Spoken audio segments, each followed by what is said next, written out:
মোহাম্মদ আবু সাদিক কায়েম সহসভাপতি।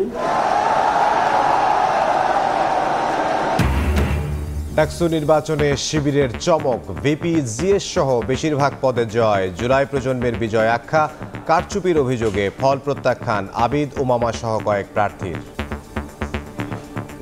ডাকসু নির্বাচনের মাধ্যমে জুলাইয়ের প্রজন্ম বিজয়ী হয়েছে, শিক্ষার্থীদের বিজয়। এখন আমাদের পরীক্ষার পালা। আমি যেই জিএস কে ভোট দিয়েছি সেখানে সেই জিএস এর ভোট আসছে 0। প্রশাসন পক্ষপাত দুষ্ট আচরণ করেছে। নবনির্বাচিতদের অভিনন্দন বিএনপি নেতা সালাউদ্দিনের। সনামে ভোট না করায় ভিন্ন উদ্দেশ্য দেখছেন শিবিরের। ছাত্রলীগের সঙ্গে আঁতাতের অভিযোগ মির্জা আব্বাসের। তলে তলে আওয়ামী লীগের সঙ্গে আঘাত করে ছাত্রলীগের সকল ভোট জামাত নেই। অভিনন্দন জানাই যারা ডাকসু নির্বাচনে জয়ী হয়েছে তাদের। যারা স্বনামে ছাত্র সংসদ নির্বাচনে অংশগ্রহণ করতে চায়নি তার একটা উদ্দেশ্য তো অবশ্যই আছে।